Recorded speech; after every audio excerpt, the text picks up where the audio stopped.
I don't want any cop to go through what I had to go through. Like, I thought me and like the guys who I got jammed up with, I thought that sucked because it could have been something that could have been avoided. And everybody just turned a blind eye to it. This is gonna hurt. It's time for the Suffering Podcast. Best hidden secret around. Yeah. Is what it is. Yeah. It's best hidden secret. Best hidden secret in your own brain. So the hammer drops. Yep. I get called in at like the end of September. I realize that like everything is completely screwed. They're saying that I got to plead guilty to third-degree conspiracy to possess, 3 years probation. If I fight it, they're going to charge me with official misconduct, which is a 5 flat if I go to trial and I lose. I'm like, well, that's like not an option. I'm not going to prison for 5 years for this. So I plea. I end up pleading on October 7th, I think it is.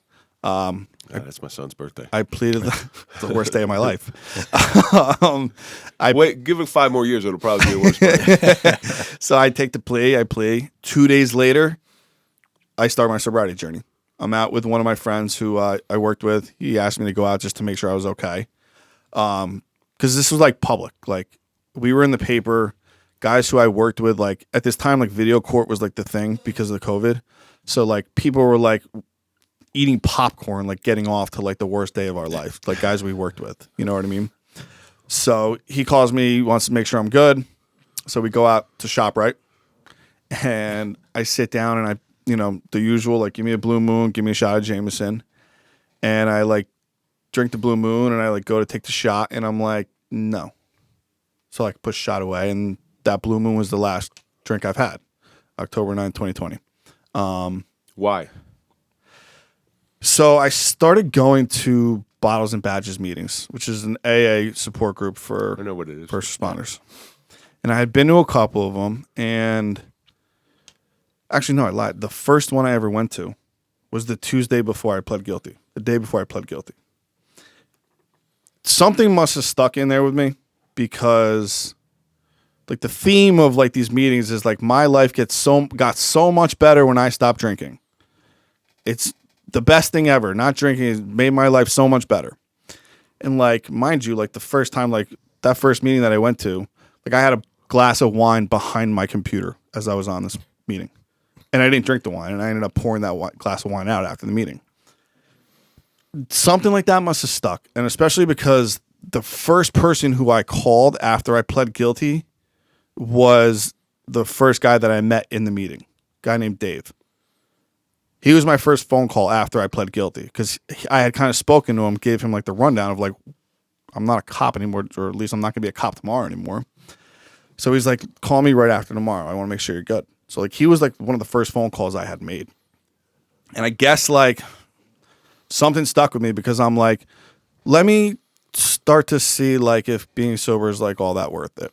And like I started, like how I got started with it is there's a program run by this guy, Andy Frisella, who owns a supplement company called First Form. And it's called 75 Hard. And you have to do like, I think it's like 5 or 6 tasks a day for 75 days.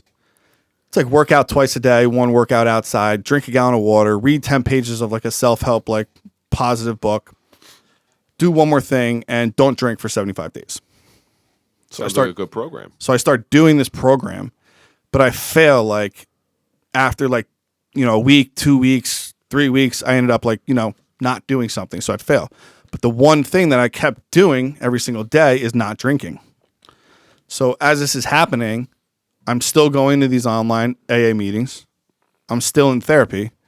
And I'm starting to see that, holy shit, like my life is getting better.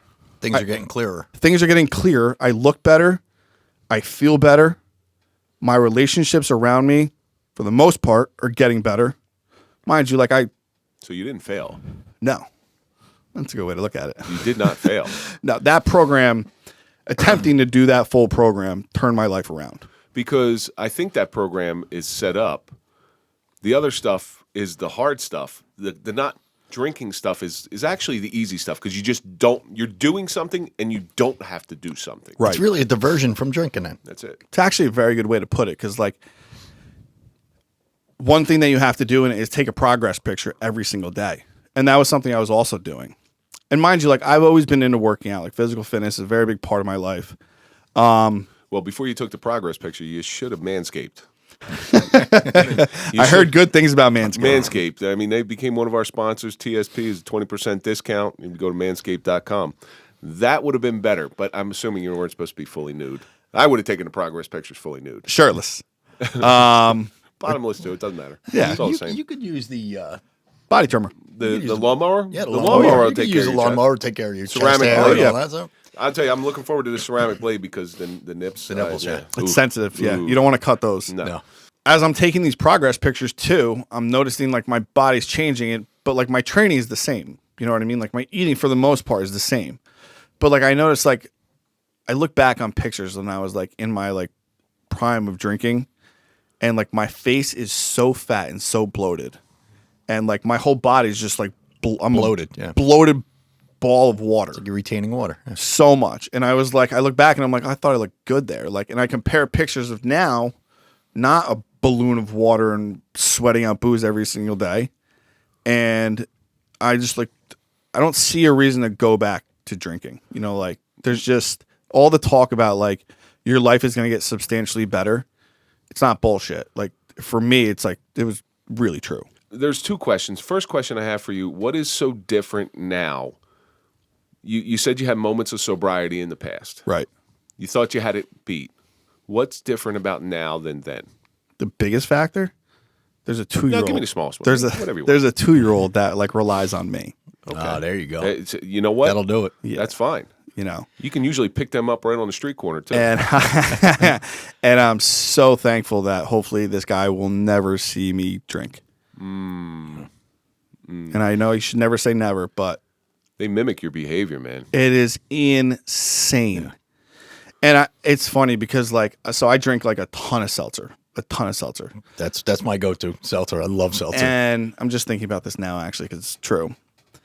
He goes in the fridge and he gets a seltzer and he says, Daddy. If I was drinking, he'd be going to grab a Blue Moon and saying, Daddy. That's like not the image I want to see. You know? When I was smoking, and I've been off smoking for quite some time, I never smoked around my kids because that fear. But I knew one day I would either have to quit because they're going to smell it. You know, they're too young to know when they're little. But that was always my fear with smoking. And thankfully, by the time they got old enough, I was clear of it. But the kids are just, they're mimes. That's all they are. They just will mimic your behavior. It's insane. Well, you know, we talk about it all the time, though. Addiction. When you give up something, it clears up so much room in your head. Yeah. Yeah. You know, because you're thinking about when am I going to get my next drink? Now you don't have to think about that. That leaves more room in your brain to start thinking about other things. And there's a lot in my brain that I have to think about because I'm in grad school full time right now. Well, so that was my second question. That actually leads into my second question. And I That's why I did it. They call that a segue. It's a nice segue. And that's not that two-wheeled bike that you get on. Because I've never asked a cop who lost their job this question. The day you lose your job, you got to be sitting there going, fuck, this was my career. What the fuck do I do now? What the fuck am I going to do? Yeah. What's next? So I was very lucky because one of my friends owned a moving company. So like as this is going on and I lose my job, yeah, I'm thinking, what am I going to do? Like I was applying to And you were how old when you lost your job? 31. You're a young man. 30. 30, I just turned 31 right after. Because Mike and I both, I'm significantly younger than Mike. Just I want to point that out. I retired when I was 39 going, What? what the fuck do I do now? And the pension had nothing to do with it. Right, The- yeah. I got my pension. It had nothing to do with it. I'm like, what the fuck do I do now? What do you do? Because, Yeah. again, you don't want to get into that same situation that you were in with the courts where you have no purpose. Yep. So for me, like I was applying, like obviously I'm like, I need a job. I just need to get an income. You know, like I was lucky that I was getting paid when I was suspended. But now I'm like, well, now I'm not getting paid anymore. Like, what am I going to do? So like I was applying to like UPS. I was applying to like the like third party like Amazon companies to drive trucks and drop off Amazon packages. And like I couldn't get a job because I was looking after the background. Well, you're convicted of, I'm a felon. I'm a You- third degree felon. you're a convicted felon. Correct. So that you got to put that on the job application. Yes, like that pops in a background check. Yeah. And like mind you, it's like a week old. Yeah. You know what I mean? It's still in the news So, pretty much. Yeah, like if you Google my name, like it's gonna come up with 4 other people who like have their pictures when they got hired, and it says like arrested with some stupid catchy with little head title with the that wasn't flag true. behind you and everything else. Yeah. Regular police pictures. Drug cops get arrested. with a catchy title that wasn't even close to true, but whatever. Media sensationalism. Yeah. So once like I'm like, all right, like this is actually going to be an issue. Like I don't think I'm going to be able to get a job here. I reached out to one of my friends who owned a moving company, and he's like, yeah, sure, come. So like I started working with him, and I still work for them. Yeah. Thank God. Like very grateful to that guy and like his partners. Optimum Moving plug. If you need to go move, call Optimum Moving. We'll put a little lower third. Actually, you know, because I'm always appreciative of people who give somebody a second chance. Yeah. You trip, you fall, but you got to get back up. Yeah. And some people got to take a chance. They got to take a gamble on you because they don't know whether you're through your shit yet. They don't know whether you're going to fall back into your bad behavior. Yep. So, you know, those people, and sometimes they get burned. Oh yeah, all the time. But anybody who's willing to take a chance and there's a success story like that, I'm all in, man. I'm Yep. all for it. So I'm working for the moving company, but like obviously, like in my head, I'm like I can't like work for a moving company forever. Like this is not my career. This isn't the end goal for me. So I was looking to get into unions, like other unions. Like one of my buddies' dad was retired from the pipe fitters union, so he tells me to take the test. All right. Where were you? 274. Yeah. Okay. The Parsippany? Yeah. Yeah. They were in Ridgefield when I was there. So that's the one that I applied to, where he's like, just take the test, get in, you're good. All right, great. When I took the test and everything, I did the interview, like I didn't get in. So I was like, shit. And like, mind you, like this whole time, like he's pumping me up. He's like, you're going to get it. You're good. So like in my therapy, like I'm talking about like, do I take it? Do I not? Like, I don't love it, whatever. I don't end up getting it. So I'm crushed. Mm-hmm. So I go back to the moving gig, and then one of my buddies works for the Ironworkers Union, Local 71, whatever it is. And, so he's like, and he knows, you know, the history of everything. He's like, why don't you just apply here? And I'm like, there's so much like nepotism and like, I'm never going to get in. He's like, dude, just apply. He's like, you're an athlete, like you're fit, like they're going to love it. He's like, you got a good story to go with it, like in your interview. He's like, go for it. So I'm like, all right, fine. So I go ahead and I do it. And at the same time, I apply to grad school. I don't think I'm going to get in either because my GPA for my undergrad was like a 2.6. But I had some graduate courses when I was working with the sheriff's office because they would pay for your master's.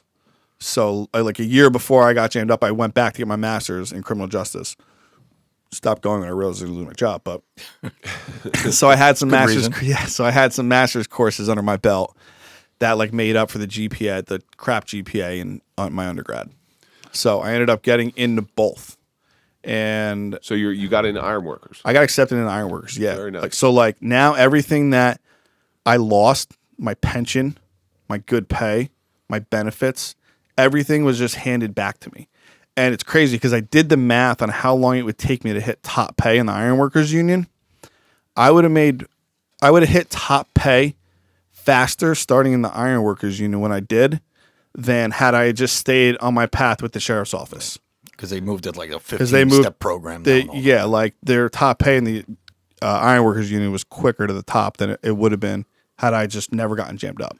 And you also do a lot of work with a good friend of ours, Frank Voci, yes. at Reps for Responders. Frank's been on the show. He's a friend of the show, and I really admire what they're doing. And he is a major part of my recovery and my journey. Well, he's giving you purpose. Yes. He's giving you purpose. So I found out about them in February, like right before I get sentenced.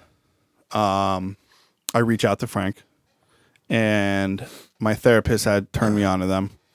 So I reach out to him. I shoot him a DM on Instagram, and I'm like, "Hey, man," I'm like, "Here's my story. Like, used to be a cop. I'm not a cop anymore, but I need some help. Like, I need some support." Well, if there's anybody who will understand that, it's Frank because he's got his own stories, got his own journey. Story, yeah. Been there, done that. Yep.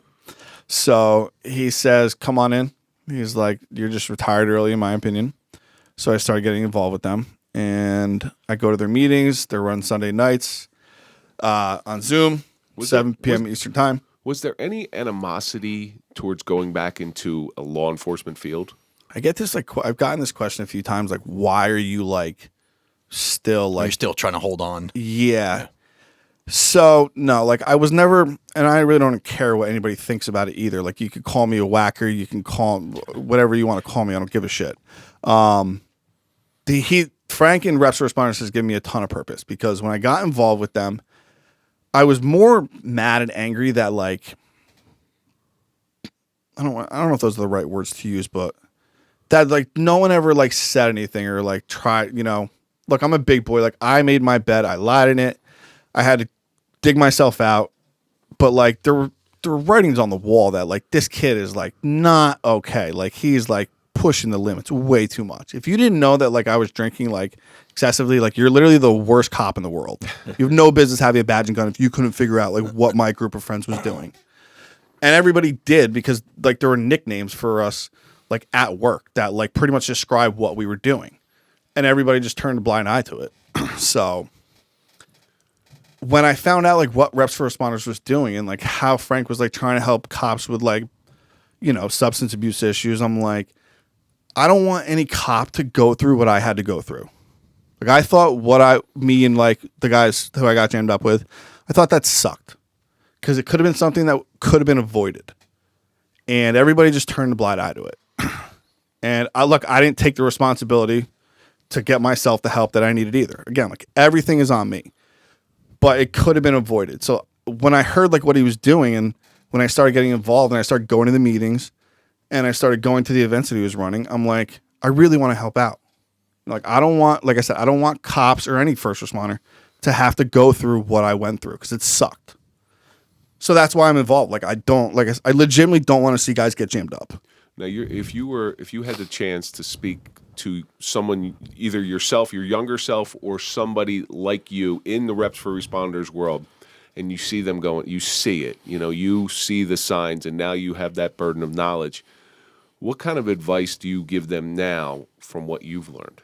People need to learn that it's like no matter what position you hold, like there's no shame in asking for help. And that I think is the biggest reason why people don't ask for help is because they're ashamed, they're embarrassed, they don't want people to know their dirt, even though everybody embarrassment is a big part. Yeah. Like they don't want people to know their dirt, even though everybody already does know.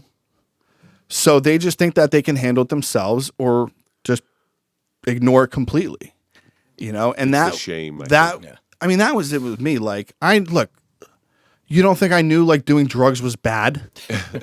You know what I mean? You like, learned it in the academy. You don't think I knew like drinking and driving was like incredibly dangerous? No, but I was also getting off on the adrenaline rush of doing it. Like, I tell people like I got more of an adrenaline rush buying drugs than I did from doing them. Like there's pills scattered out in Morris County because like I was just like, I'm done with this, and I would chuck them out the window. You know what I mean? Like, but I got the adrenaline rush and a high from buying them. Some toad is his belly up on the side of the road. But I just spoke with a kid who's going into rehab. I just spoke with him today, as a matter of fact, and you could see the shame. And I said, look, bro, there's no shame. Okay, when you go in there, here's what's going to happen to you. They're going to strip you naked. They're going to make you bend over, and they're going to check your brown eye. Make it talk. Make it talk. Own it. Hopefully they used Manscaped before they went in there. But no, keep it extra hairy so they got to look at that shit. But you know what? Like, you'll realize that you're not alone. No. Yeah. There's so many more people who have the same issues, if not more fucked up ones or less, but it doesn't matter because your issues are your issues.